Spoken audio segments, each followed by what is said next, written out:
What's going on, everybody? I am your boy, Mikey. I am sitting right here with the lovely Miss Toni Bryce, activist, actress. She's doing all things, y'all. She's out here fighting for lives, Black lives, trans lives, and just advocating in general. And she's about to be on P-Valley this upcoming season on Starz. I'm looking forward to seeing that. So, I've known you for quite some time, Toni, a few years now, and I've just watched you grow and grow and grow. You're definitely somebody I want to talk to, especially with everything that's going on politically, racially, sexuality wise going on in our country right now. And you kind of crisscross a lot of those boundaries. You're a Black woman, you're also a trans woman, and you're also involved in politics heavily, and you're involved in entertainment. So you kind of do a little bit of it all. And I like that. You're a bit of a pretty unicorn, I like to say. You know what I mean? Come on, unicorn. Yes, unicorn. And unicorns are everything. So what I want to talk about is very important because for me, I haven't seen enough coverage from a lot of Black media outlets or even a lot of Black LGBT outlets about the senseless killings of trans people of color in this country. And the stories that I've reported have been so vile that they really disturbed and bothered me. I think the last story I wrote about was a girl, they found her body in a river, but her legs were gone. She had been dismembered. I saw another one in Puerto Rico where 2 women were burned alive inside of a car. Recently, another woman was stabbed to death viciously by a guy that they thought that she had tricked him, but come to find out it was a consensual relationship. And I just want to shed light on that because a lot of times when we post stuff like Black Lives Matter, we want to be able to say all Black lives, not just Black heterosexual lives, not just Black fit lives, but all Black lives matter.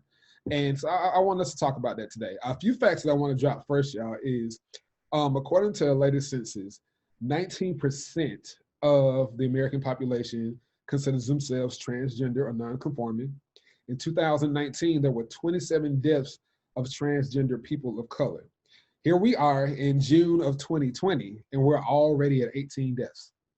So we're only 9 deaths away from what was the whole 2019 by 2020.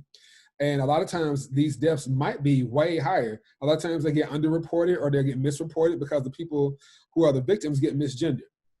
Right. So that's one thing. And the most recent trans person to be killed was killed actually last week. Her name was Bryla Stone. Let's speak her name, Bryla Stone. And I just want to take a moment where we, for about 5 or 6 seconds, where we just take a moment of silence for those who lost their lives. So.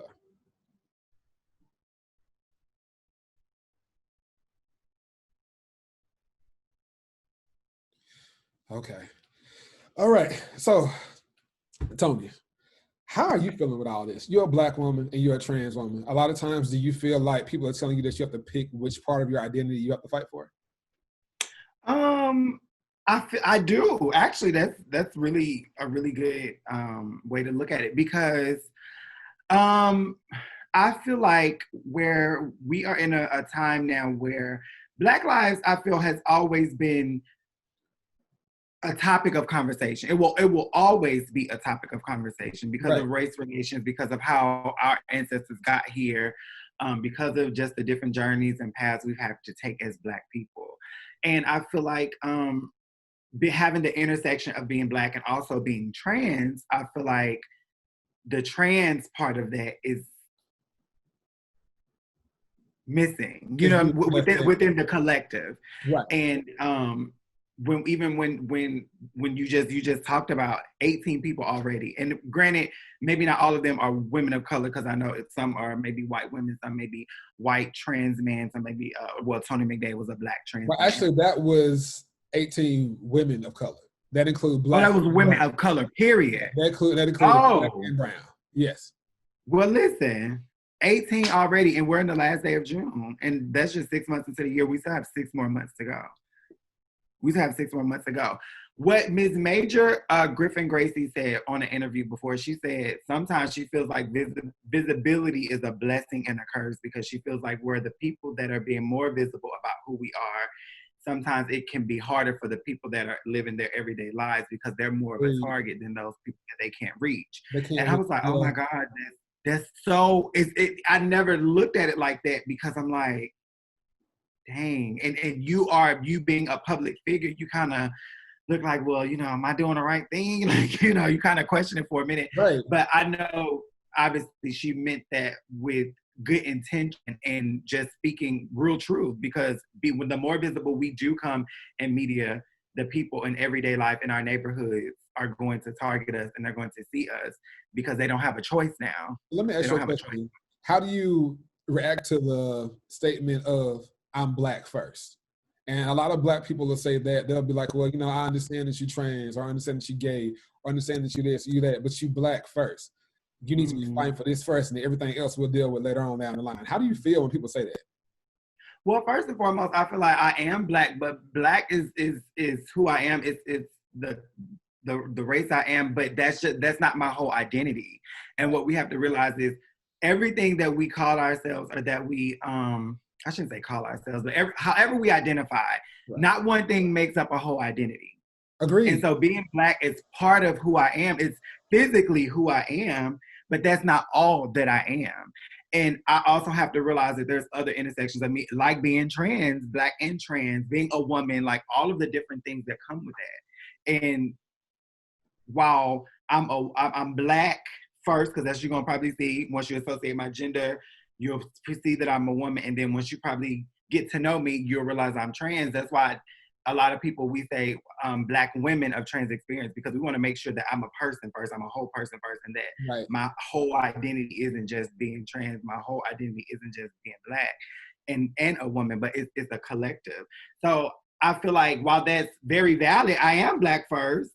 I still have other intersections that I have to fight for, that I have to speak about, that I have to advocate for survivability, you know, because as a black person, you're in danger. And as a trans person, you can be in danger from other black people as well. Hello. It's become an epidemic. I think the Human Rights Organization is now declaring the murdering of trans people as is akin to like a pandemic. Mm-hmm.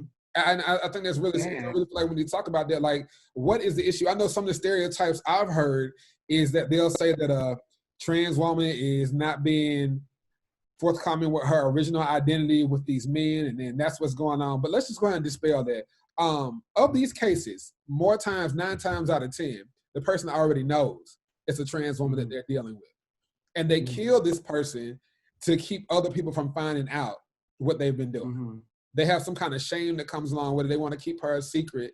And when it's time, when it's come to the light, they want to murder her, and viciously so, to keep it under the rug. What is that? What is that phenomenon?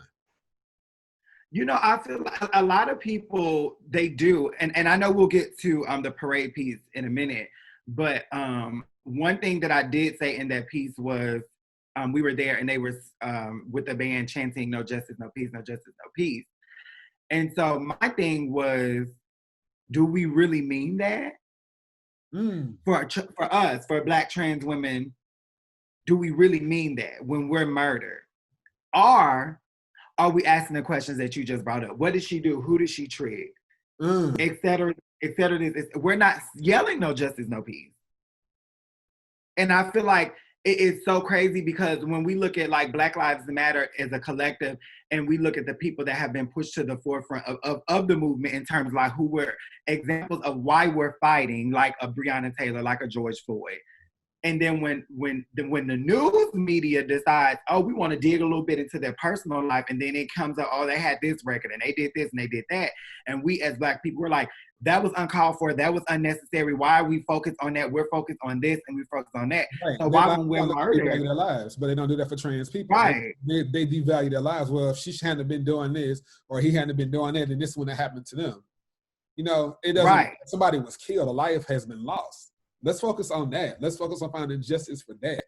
Let's look at the human factor instead of looking at the sexual identity factor, because the human factor is first and foremost. That's the first thing.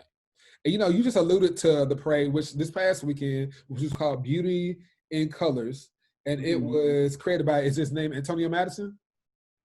Oh, Antonio Brown, Atlanta City Councilman Antonio Brown. Antonio Brown, he created that. Shout out to him for that. That was a really, really good thing he did. He did a march all the way from the bridge over there by Atlantic Station, all the way down to Midtown where the Rainbow Walk is. You know, you spoke and you gave your speech. And what a lot of people don't realize is this is Pride Month. This is the 51st anniversary. Well, this past weekend, Sunday was the 51st anniversary of Stonewall riots. And for both those of you that don't know what Stonewall is, that started the gay rights liberation movement. At a bar called Stonewall in New York City, gay, lesbian, transgender people were being harassed by the police, and they turned up and fought back. And actually, the first person to throw a brick was a black trans woman named Marsha P. Johnson. She started it, and a lot of times she's been erased from the scene. She's not talked about. In one movie called Stonewall, they even made her a comedic feature and featured white characters over her. But a lot of people need to know that gay liberation for all types of people of sexuality started with a black trans woman throwing a brick saying, hey, enough is enough, not today.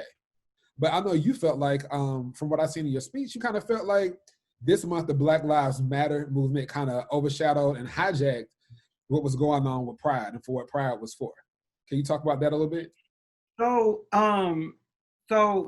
when we talk about Stonewall, we do forget that those women, Marsha P. Johnson, Sylvia Rivera, I mentioned Miss Major, Griffin Gracie earlier, those were Black and brown trans women that were in that bar that night. Right. That when those police came in to say we're raiding, and they expected everybody to like move away from each other and exit out slowly, because if you really go back into those times, the people that first of all, being gay was illegal.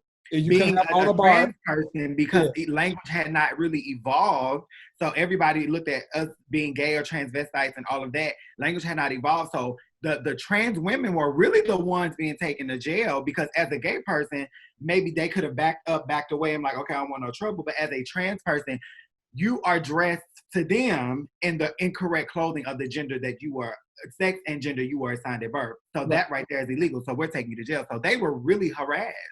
So that night, that moment was about those trans women that was like, no, enough is enough. And I know a lot of people allude to it being a brick, but from the stories I've been told, it was more of a shot glass that she threw because they were inside the bar. She threw it.